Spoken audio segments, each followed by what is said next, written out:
नमस्कार। मैं कनकलता झा साहित्य सागर पद्य भाग से कबीरदास लेकर फिर से उपस्थित हूँ।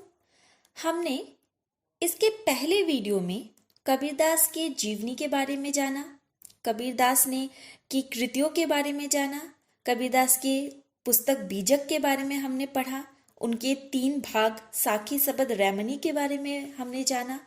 हमने कबीरदास की भाषा के ऊपर भी चर्चा की है। हमारे पिछले वीडियो में हमने कबीरदास की भाषा से संबंधित सभी जानकारियां हमने दी हैं। उनकी भाषा को हम पंचमेल खिचड़ी कहते हैं। कबीरदास के 2 दोहे हमने इसके पिछले वाले वीडियो में पढ़ा है।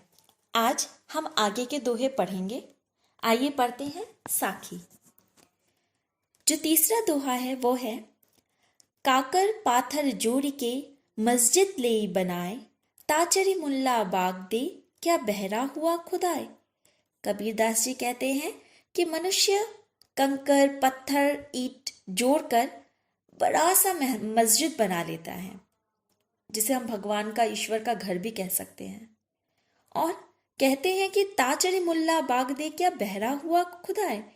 कबीर कहते हैं कि जो मुस्लिम धर्म के लोग हैं वो कंकर पत्थर ईंट जोड़कर एक मस्जिद का निर्माण कर लेते हैं और उसके बाद उस मस्जिद के ऊपर जोर से चिल्लाते हैं, उस गुंबद के ऊपर जोर से चिल्लाते हैं और उस ईश्वर का आवाहन करते हैं। कबीरदास जी कहते हैं कि क्या तुम्हारा खुदा बहरा है जिसे सुनाई नहीं देता? क्या तुम मन में प्रार्थना करोगे तो ईश्वर तक नहीं पहुंच सकता? तुम्हारा खुदा इतना बहरा है कि उसे सुनाई नहीं देगा? कबीरदास जी कहते हैं मनुष्य को इस आडंबरों से, इस तरह की जो बाह्य आडंबर हैं, इनसे मनुष्य को दूर रखना चाहिए। ये किसी भी धर्म में हो, मनुष्य के लिए हानिकारक है। आइए अगला दोहा पढ़ते हैं। पाहन पूजे हरि मिले तो मैं पूजू पहाड़, ताते ये चक्की भली पी सिखाए संसार। अब कबीरदास जी उस वक्त मुस्लिम धर्म के ऊपर आडंबर कर रहे हैं। अब हमारे हिंदू धर्म के ऊपर आडंबर करते हुए कवि कहते हैं कि पाहन पूजे हरि मिले तो मैं पूजू पहाड़। कवि कहते हैं कि अगर छोटे से पत्थर की पूजा करने से अगर मुझे ईश्वर की प्राप्ति होती है तो मैं बड़ा सा पहाड़ पूजना चाहता हूं, मैं हिमालय को जाकर पूजूं ताकि मेरी मनोकामना जल्दी पूरी हो।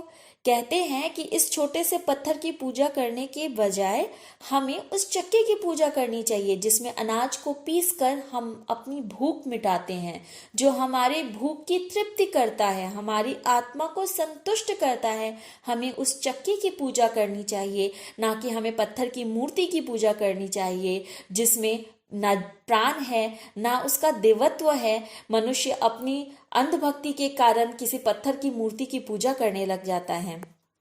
आइए हम अगला दोहा पढ़ते हैं। सात समद की मसी करो, लेखन सब बन राय, सब धरती कागत करो, हरिगुण लिखा न जाए। कवि कहते हैं हम मनुष्य अपने आप को बहुत महान समझने लगते हैं, परंतु कबीरदास यहाँ कह रहे हैं कि 7 समद की मसी करो।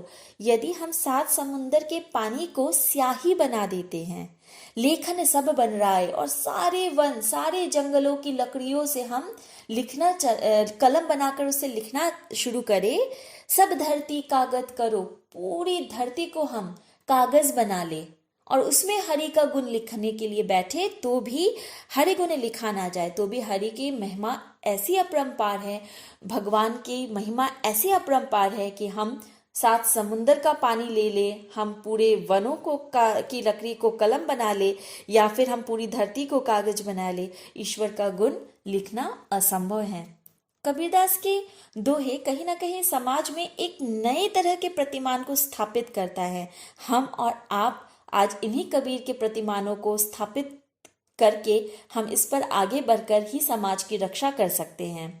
कबीरदास के इन सभी दोहों को की व्याख्या मैंने बहुत अच्छे तरीके से आपको बताई है। इन सभी दोहों की व्याख्या आपको करनी है, आप लिख सकते हैं, कबीर के विषय में आप पढ़ सकते हैं, जो आपको इस वीडियो में बहुत आसानी से मिल जाएगा।